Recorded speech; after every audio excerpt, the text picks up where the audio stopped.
Hello and welcome back to Behind the Bad podcast with me, Paulson Victoria. We're continuing reading in English Madam, the life and work of Cynthia Payne. I do believe we only have 2 chapters, including this one, left to do. So, yeah, let's get on with this. It was a terrible blow. I got very, very desperate. I cajoled. I even threatened. I wanted her, just a part of her. But there was no go. And then I was virtually ordered to leave. I did. On my way back home, I had to pass a railway station.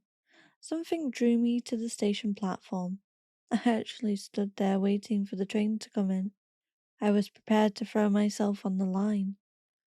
And that at the tender age of 22, having survived the Palestinian horror. But fortunately, something came into my mind even as the train rushed towards me, and even though it was going to be such a dramatic, theatrical effect, a voice in my head said, "She's not worth it." Those were the very words, and I stepped away from the train. It was a split-second decision.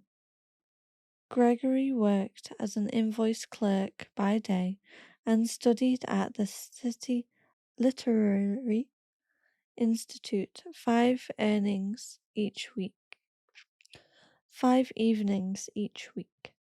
He was conscious in his 20s of the inadequacies of his education and was determined to correct it in some measure. He received a number of diplomas from the Institute, where he took courses in English and foreign literature, history, and comparative religion. He read voraciously. He was particularly interested in the writings of Fried, Adler, and Jung. He discovered the Marquis de Sade, whose work he feels has been misunderstood and continually misinterpreted. He got completely dressed for the first time when he was about 28 or 29. He can't recall the exact age. His mother was out the house and was not expected back for a few hours. I managed to procure a rather nice grey flannel women's costume. I was no great shakes as a seamstress, but I managed to make it to my liking so that it fitted. I put on a corset and nylon stockings with suspenders, with the corset and a slip underneath, and a blouse that I borrowed from my mother's wardrobe, and of which I took very great care, and using the right sort of towels, I managed to dress up. My mother had a pier mirror in her bedroom, and I stood in front of it and stared at myself. I looked bloody scruffy, but that didn't worry me. I knew then and there that I had someone inside me who was screaming, "Let me out." The person who confronted him reminded him of his mother in her younger years. The wig, which he had hired from a theatrical costumer, may have had a lot to do with it. It was styled in the fashion most popular during the Edwardian era, when she was in her teens. It was with great regret that Gregory took off the clothes that helped reveal to him his essential self. He undressed slowly and reluctantly. He feared that the occasion would never occur again, that even if it did, it could never be quite the same. He did not want to return to be Gregory. He endured the unchangeable company of Gregory for a considerable amount of time. Many years passed before he was given the opportunity to rediscover his essential self. Throughout this period, he was burdened with feelings of inexplicable guilt. His resulting need to be chastised caused him to seek out the prostitutes who offered strict discipline and correction. He designed a special punishment chair, which he constructed in the tool shed at the back of the house. He also built a pair of stocks on the instructions of a particular girl, for whom he supplied a set of ankle stocks as well. I wonder if I was going slightly mad. It was a compulsion. It was necessary for me to go and get punished. The girls weren't at all surprised. They didn't laugh at me either. They treated me as if I were perfectly ordinary. You know, that word in Greek. Katharesis. That's exactly what it was about. I used to get it over and was very thankful, really. I felt it was a clearing of my mind until the next time. Gregory had secured a well paid job in the Paddington area, which meant that he had easy access to a variety of disciplinarians. One of these was Janet, who was also having problems with her personality. He was not to know how seriously disturbed she had become. Like many other prostitutes, she was an assured actress. Cynthia's invitation to Gregory to attend one of her parties, dressed as a woman, marked the end of his despair. Cynthia's natural open-mindedness, her freedom from the Borgies restraints that Gregory experienced in his relationship with his aging mother, her manner of conveying the simple message that life is to be lived as happily as possible. These were cherishable qualities to the 40-year-old man who had been forced by circumstances to smother his essential self. Their friendship prospered. Anthea was a respected visitor and party-goer, and Gregory a source of fascinating information. Cynthia had never encountered anyone so well-read, so knowledgeable in such a wealth of subjects, so eager to share his learning. He wrote her literally hundreds of letters, every one of which she treasures. He described his dual nature in a poem he presented to her, called Doppelganger.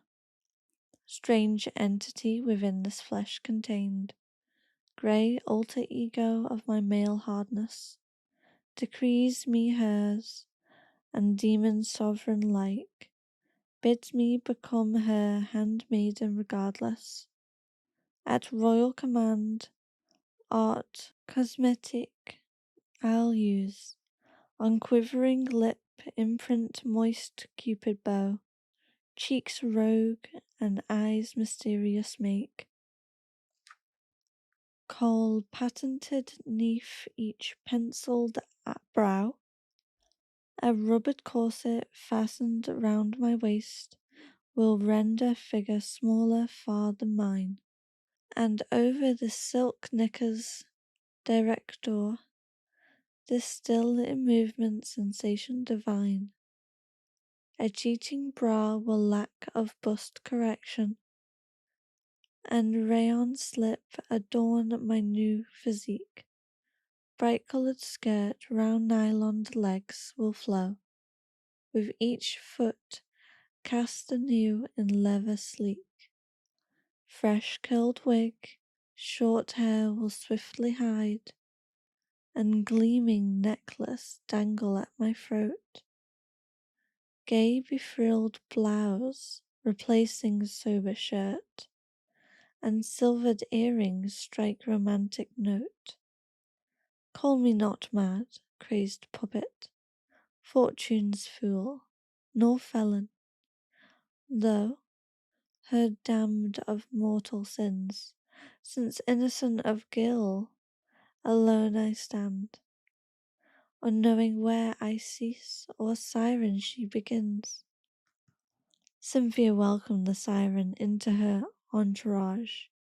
Gregory at last had the freedom to transform himself into Anthea, No one sniggered when she entered the room, and guests were respectful to her when in uniform of a nippy she waited on them.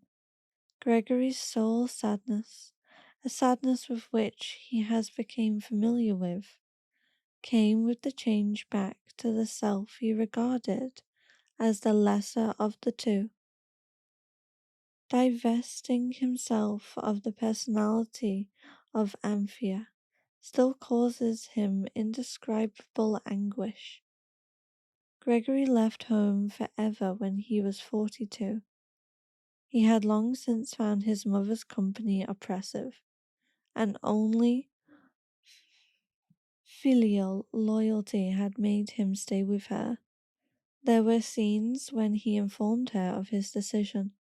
He was inspired to leave because of the disinterested love he felt and feels for Cynthia. He became her lodger in Eden Court Road, and he had an upstairs room at Cranmore. He now lives alone. Gregory joined the Beaumont Society, which tries to further the cause of transvestism, as its publications continually stress. The majority of transvestites are heterosexual and married. A few, like Gregory, are asexual, and even fewer are homosexual. These last are forbidden membership because the founders of the society believe that passive homosexuality is what the ignorant masses assume to be the reason why men put on clothes of the opposite sex. Most transvestites want to make love to women and to enjoy the foreplay dressed as women themselves. Not surprisingly, it is a tiny majority who sustain physically contended relationships with their wives. Since he was released by Cynthia, Gregory has attended various conferences transvestites. He described how he prepares Amphia for such an occasion. The previous day, you denude yourself of body hair on the chest, on the legs, the arms, and armpits. Hair is part of the masculine ethos. On the morning of the conference, you get up early and bathe very carefully. You manage to bunk yourself underneath so that your male organ is in no way discernible. Then you put on your underclothes and some sort of foundation. I usually use bra fillers in those places. You put on a corset and the stockings and you do it in a kind of trance, as it were. You have to learn to do these things naturally. You master the art of putting on a stocking purely by the rough expedient of having ruined a pair, masculine nails having ripped holes in them, or by being too eager to pull them up. You learn the hard way. The secret is not to hurry. Once you've got your stockings on straight, Mitch's seams were all over the bloody shop, you fasten them up to the suspenders, and it's then that you're looking at someone in the mirror who is beginning to become feminine. The body is starting to look rounded. It's now that feelings start for me. I can't vouch for others. When the underslip is in place and the lingerie pinned so that the straps don't fall off your shoulders, you put a pair of slippers on your stockinged feet. You sit down with your dressing table. You've previously shaven very, very close. You massage a little foundation cream into the beard, and all the time you're concentrating on that face, which is gradually, inch by inch, changing. Now, whether it's actually changing or whether it's merely changing in your imagination, I'm not prepared to say. I don't think any transvestite would say it really changes. We'd like to say it really changes, but how could it? Inside the mind, it does. That's what's important. Slowly, as the face alters, a feeling comes over you. You've never known a feeling like it. The odd hair comes down, the line of the eyebrow, the curl of the eyelashes. You know the song. I enjoy being a girl. That's how I felt. When I'm Amphia, a certain coquettishness manifests itself. I'm all of a sudden impish. It's not that I want to shock people. It's just that I want to say, this is me. I'm not Gregory. I'm not the soberly dressed man who travels on the bus to work every day. I am me. It's at that stage that I begin to feel confident with myself. Nevertheless, Gregory, who regards himself as a tender transvestite, has not gained the confidence to travel in public as Anthea on a few occasions. She has strolled down the street and bought a newspaper at a local shop. She attends drag balls as well as conferences, but is always transported to them by car.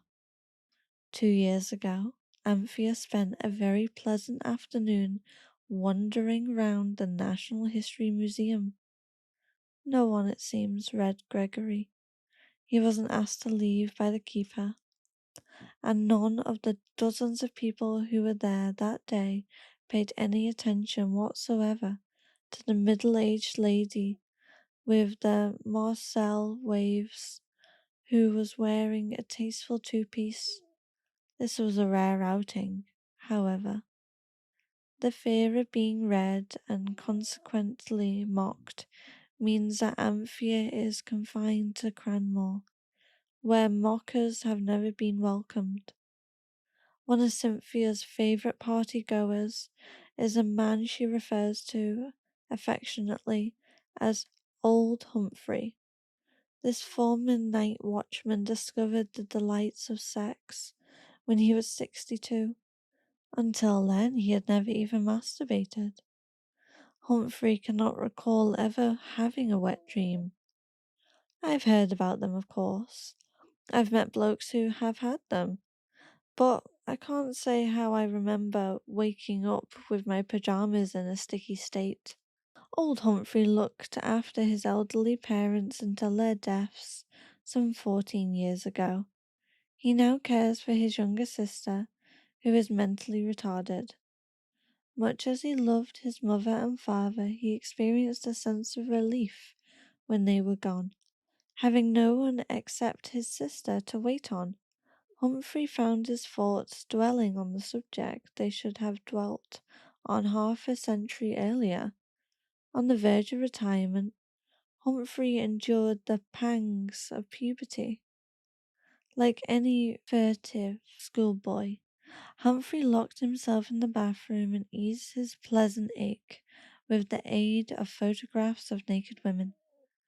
On his way to work one evening, he picked up a discarded contact magazine on the top deck of a bus and realized that he might have the opportunity to satisfy his longings with something more substantial than an image. He was fortunate that Cynthia was among the advertisers in that well-thumbed issue. He wrote to her, and his modestly phrased and obviously genuine letter earned him an invitation to Eden Court Road. The unshockable Cynthia could not have believed Humphrey when he assured her that he was a virgin. He was a masturbator, what's more, of only a few weeks' standing. It was a matter of minutes before Cynthia was convinced that the reluctant old man was speaking the truth. She told him not to worry. She knew just the right person to initiate him. That person was Mavis. A meeting was arranged between old Humphrey and the bloody wonderful French polisher. Humphreys, therefore, was a most sophisticated initiation.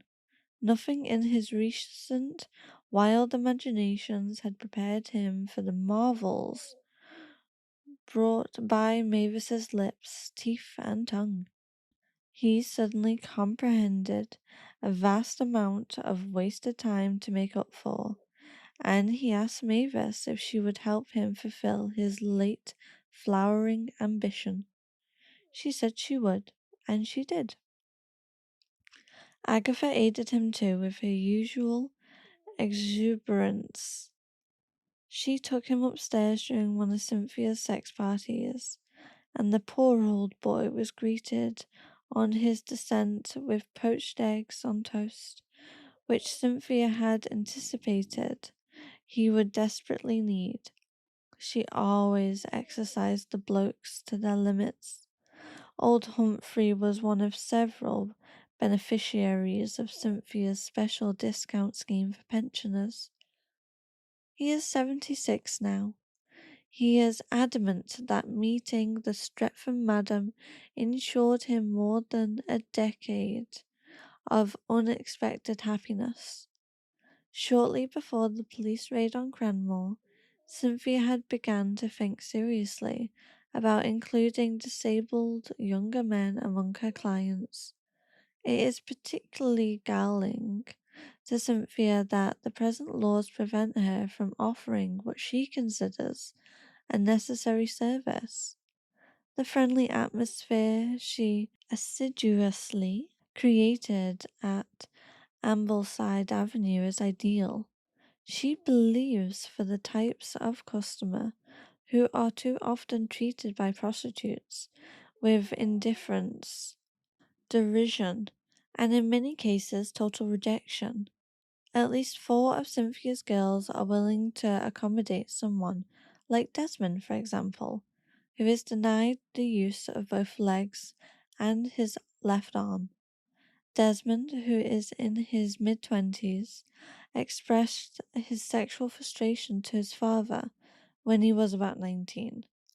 Mr. Brown could think of only one way in which to help his son. Very much against his will, but because there was absolutely no alternative, he took Desmond to a prostitute who worked in a basement room in Earl's Court. A basement room, not a flat. Mr. Brown maneuvered his son in the wheelchair down the steps and told the prostitute that he would call back for Desmond in an hour. Embarrassed, he left. Desmond, who was in a state of almost manic excitement, was given extremely rampant hand relief for the next 50 minutes. He had to watch while the woman performed with 3 more clients. There was no possible escape for him, since the only other room was the lavatory, which was in constant use. Desmond felt acute humiliation. Desmond's unhappy experience is not an isolated one. He paid 2 visits to Cranmore in 1978, and both were memorable. The party guests did not afford him special treatment, which he was quick to appreciate. They talked to him as if he was a regular Cranmorian. He did not go upstairs, but was wheeled into the group sex room on the ground floor, which was left temporarily vacant for him and the girl of his choice. He would like to return to Cranmore in the near future. So would Benny, an alert and witty young man who has been as much the victim of seemingly beneficial science as he has of malign nature. Benny was afflicted with Still's disease, a form of rheumatoid arthritis occurring in children. When he was 3 years old, he was treated with a wonder drug with appalling results. His growth was impeded, so that he is now, at the age of 26, under 4 feet tall. He has lost most of his hair. His face is that of a boy of 11. He is partially sighted. In September 1981, he underwent a series of orthopedic operations. It is quite likely that very soon he will be unable to walk without sticks. He may, like Desmond, have to be confined to a wheelchair. Benny, against all the odds, is charming and amusing. He has had an affair with a girl of his own age that lasted for 18 months. He wants to marry someday. In the meantime, he has a considerable sexual drive. When he was 18, he went to a sauna in Leeds, where a masseuse gave him hand relief. On the second visit, the same masseuse let him have a complete intercourse with her. He talks happily of a nurse in one of the many hospitals he has stayed in, who did to him in the privacy of a capacious cupboard what Beryl did and does to Casper in the public arena. Benny has been to Cranmore once. He cannot think of any experience he would prefer to repeat.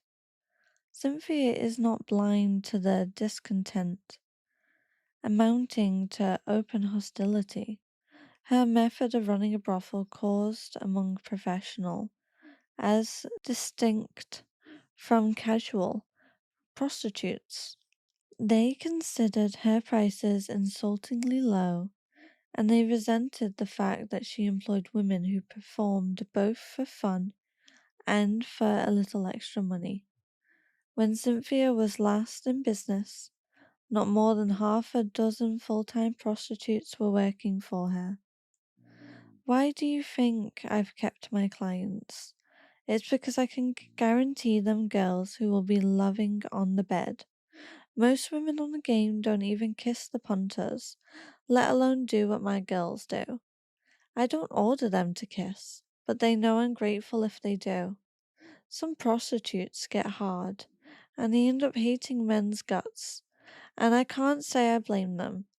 I had a really beautiful prostitute here at a party, and she didn't go upstairs once. Men preferred Agatha to Miss Frostyface, who made no bloody effort to be friendly at all. I don't look for beauty in my girls. It's character I'm after. Character and honesty.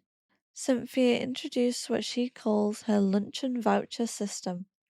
When she was working at Eldon Court Road, the men preferred to pay me direct. They thought it was less like a commercial transaction that way. Not having to hand over money to the girl they'd just been to bed with made it a bit more romantic for them. Unfortunately, one or two girls who weren't regulars abused the system and purchased vouchers from a stationer's. I knew they hadn't been upstairs 15 minutes. They looked far too bloody fresh. Cynthia's childhood friend Pat, who worked for a printer's, solved the problem. She discovered a whole catch of tokens that had been printed for private distribution and which couldn't be forged. She gave them to Cynthia, and the system was never abused again. Cynthia maintains that men like old Humphrey and her other old boys would not be happy visiting Soho and Earl's Court, where business is strictly business. One of her long-lasting clients is a man whose wife became paralyzed when she was 30. He's told her all about my establishment. He used to come here with her full permission. I should think she's worried where he goes these days. She told him to tell me that I have saved their marriage. Where Cynthia wonders, does the knicker man go now that Cranmore is closed to him? The knicker man is a solicitor in his 50s who used to visit Ambleside Avenue on brothel days. He would sit naked on the bed in the mirror room while a favourite girl, Jeanette, or the outrageous Rowana, who is a professional striptease artist, paraded up and down in front of him, clad only in 7 pairs of lace knickers. The knicker man enjoys pretending that he is a regimental sergeant major. "Halt!" he bellows, and the girl stops marching. "First pair of knickers off," he shouts. The girl removes the first pair accordingly. This process continues for roughly 20 minutes, by which time 6 pairs of knickers have been discarded. "Seventh pair off," he shrieks, as his frenzied right hand induces ejaculation. Where to is the sweet old clergyman, who, when asked by Cynthia what she could do for him, replied, "I crave an ample angel."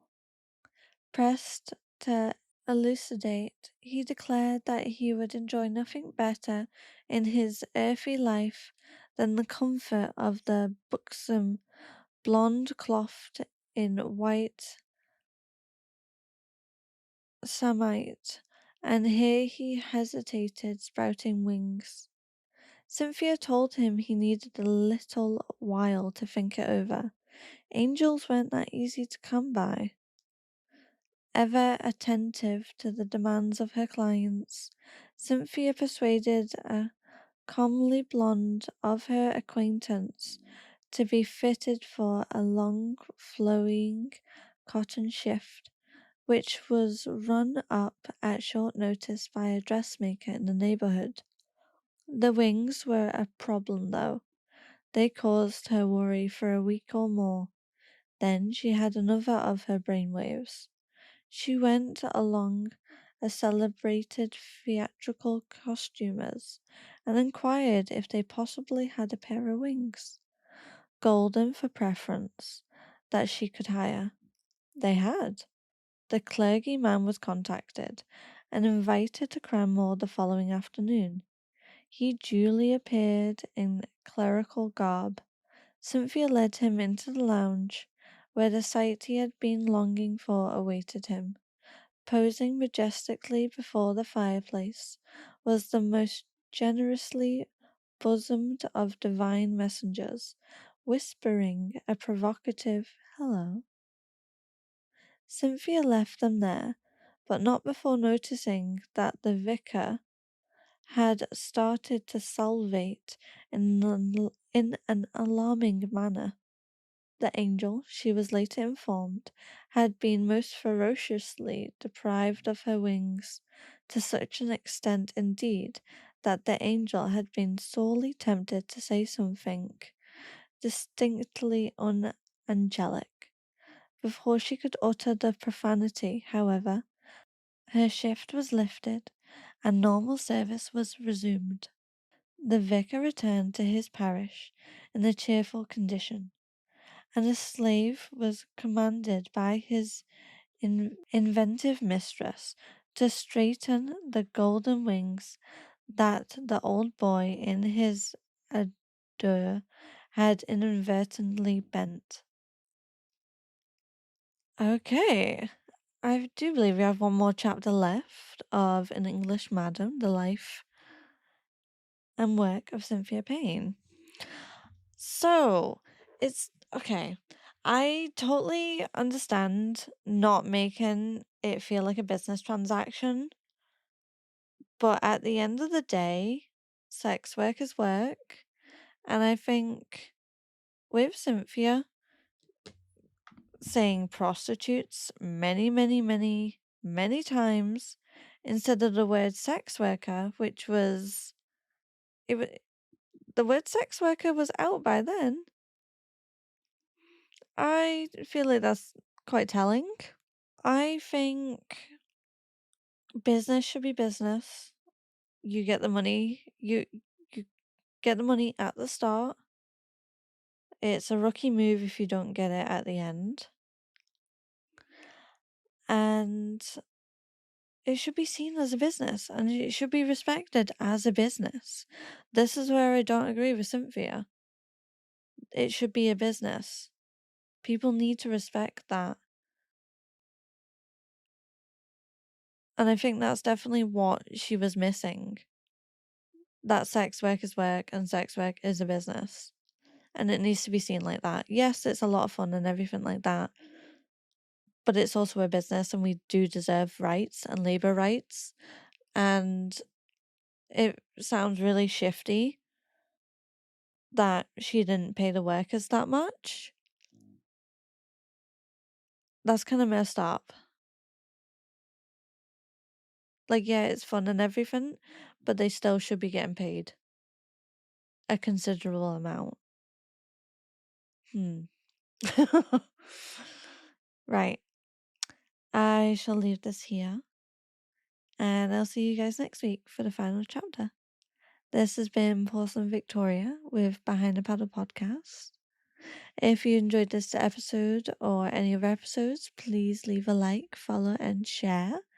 And if you want to hear any topics, then please message. It would be really, really great.